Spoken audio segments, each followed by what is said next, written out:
આજે મોંઘવારી એવી ભયંકર પરિસ્થિતિમાં પહોંચી છે કે આ દેશનો દલિત, આદિવાસી, ઓબીસી, ઘુમંતુ આ ગરીબ વર્ગના 70 થી 80 કરોડ લોકો સવારે પોતાના બાળકને બ્રેકફાસ્ટમાં, નાસ્તામાં દૂધનો એક ગ્લાસ ના પીવડાવી શકે. કો મારી વાત ખોટી હોય તો 70 થી 80 કરોડ લોકો પોતાના બાળકને દૂધનો એક ગ્લાસ પીવડાવી ના શકે. 700 ખેડૂતો એમણે દિલ્હીની સડકો પર બલિદાન આપ્યું.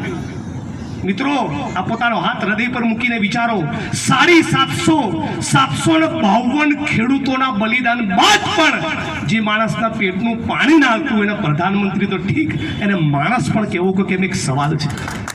આ જગતના ઇતિહાસની પહેલી સરકાર છે જેણે ખેડૂતો જે આંદોલન કરતા હોય એમને ખાલિસ્તાની, નક્સલવાદી અને આતંકવાદી કહ્યા છે.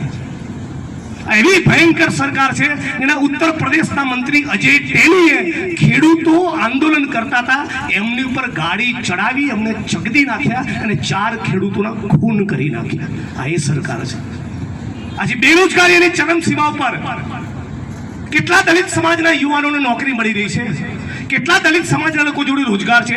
કોંગ્રેસની સરકારના શાસન દરમિયાન ગામડામાં ખેત મજૂરી કરનારો કોળી પટેલ, ઠાકોર, દેવી પૂજક, રાવળ, આદિવાસી અને દલિત સમાજનો વ્યક્તિ એ બેંકોમાં ગયો, એ LICમાં ગયો, એ ONGCમાં ગયો, એ IUCમાં ગયો, એ BSNLમાં ગયો, એ રેલવેમાં ગયો અને અમદાવાદની અંદર ચાંદખેડામાં 3 BHK નો આજે ફ્લેટ લેતો થયો.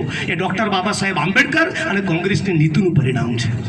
અને આજે મહારાષ્ટ્રની અંદર આજ દલિત, આદિવાસી, ઓબીસી સમાજનો વિદ્યાર્થી ભણી ના શકે એટલા માટે 67,000 સરકારી સ્કૂલો બંધ કરવાનો પ્લાન ચાલી રહ્યો છે. કેટલી? 67,000. એટલે શું છે બરાબર સમજો. પહેલી લાઈન થી લઈને છેલ્લી લાઈન સુધીના સૌ વડીલોનો યુવાન મિત્રો સમજો. 67,000 સરકારી સ્કૂલો બંધ થાય એટલે તમે ભણી શકો નહીં. પ્રાઇવેટાઇઝેશન એટલું જબરદસ્ત છે, શિક્ષણનું બાજારીકરણ, વ્યાપારીકરણ એવું ખતરનાક કે તમને પ્રાઇવેટ સ્કૂલ કે કોલેજમાં પોતાનું બાળક ભણાવવાનું પોસાય નહીં. સ્કોલરશિપ જે મળતી હતી એ 3 વર્ષ સુધી